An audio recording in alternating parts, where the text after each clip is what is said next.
बिस्मिल्लाहिर्रहमानिर्रहीम। अस्सलाम वालेकुम। मैं हूं अंसर और आप देख रहे हैं मेरा यूट्यूब चैनल अरब जम्मू न्यूज़।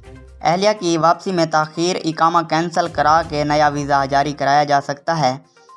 सऊदी अरब में इकामा कवानीन के तहत ऐसे अफराद जो खरूज ओहदा पर जाते हैं, इन्हें चाहिए कि वो मुकर्ररा वक्त पर वापस आएँ। ना आने की सूरत में इन पर खुर्ज वलामियात की खिलाफ वर्जी दर्ज कर दी जाती है। इस खिलाफ वर्जी के मुर्तकब को मुमलिकत में 3 बरस के लिए ब्लैक लिस्ट कर दिया जाता है। यह कानून वर्क वीज़े पर मुमलिकत में काम करने वालों के लिए होता है। ऐसे अफराद जो पाबंदी के ज़मरे में शामिल कर दिए जाते हैं, जवाज़ात के सिस्टम में इन्हें ब्लॉक कर दिया जाता है। ब्लॉक किए जाने वाले अफराद अगर मुकर्ररा मुद्दत के दौरान मुमलिकत आते हैं तो इन्हें दोबारा डिपोर्ट किया जाता है।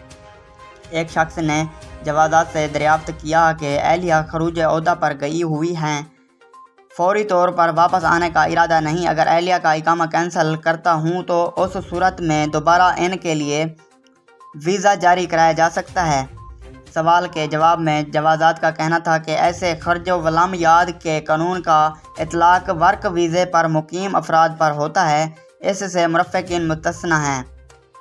ख्याल रहे, सऊदी अरब में महकमा पासपोर्ट एंड इमिग्रेशन जवाज़ात के कवानीन के तहत ऐसे तारकीन जो खरूज ओहदा पर जाकर वापस नहीं आते, उन पर खरूज ओहदा की खिलाफ वर्जी रिकॉर्ड की जाती है। ऐसे तारकीन वतन जो वर्क वीज़े पर मुमलिकत में मुकीम होते हैं, इन पर खरूज ओहदा की खिलाफ वर्जी रिकॉर्ड होने पर इन्हें 3 बरस के लिए ब्लैक लिस्ट कर दिया जाता है, जिसके तहत वो मुकर्ररा मुद्दत के दौरान नए वर्क वीज़े पर नहीं आ सकते। याद रहे, माजी में खर्ज वलामियात के सिस्टम का इतलाक़ फैमिलीज़ पर भी होता था, मगर बाद इज़ा फैमिलीज़ को इससे मुस्तस्ना करार दिया गया।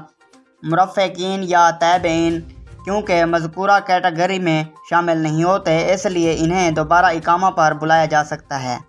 इलावा अज़ीं खर्ज वलामियात के कानून के तहत मज़कूरा पाबंदी में आने वालों को इस बात की इजाज़त होती है कि वह पाबंदी के दौरान साबिक़ कफ़ील के वीज़े पर आ सकते हैं। इसलिए भी मुरफ़्फ़क़ीन या ताबईन को इस मद में शामिल नहीं किया जाता।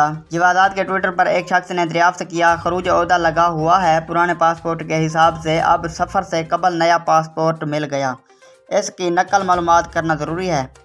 जवाज़ात का कहना था कि दूसरे पासपोर्ट की जवाज़ात के सिस्टम में नकल मालूमात के लिए जवाज़ात के अबशर या मुकीम प्लेटफार्म के ज़रिए कार्रवाई मुकम्मल कराई जा सकती है। जवाज़ात के ट्विटर पर मज़ीद कहा गया था कि अबशर या मुकीम पोर्टल पर जवाज़ात की सर्विस तो असल के ज़रिए नया पासपोर्ट का डाटा सिस्टम में फ़ीड कराया जा सकता है।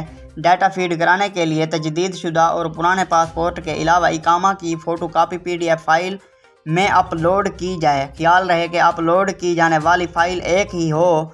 एक से ज़ायद होने की सूरत में सिस्टम इसे रद्द कर देता है, जिसकी वजह से नकल मालूमात की कार्रवाई मुकम्मल नहीं हो सकती। अगर आज की वीडियो अच्छी लगी तो मेरी वीडियो को लाइक कर दें। चैनल पर नए हैं तो काइंडली बराह करम चैनल को सब्सक्राइब करना ना भूलें।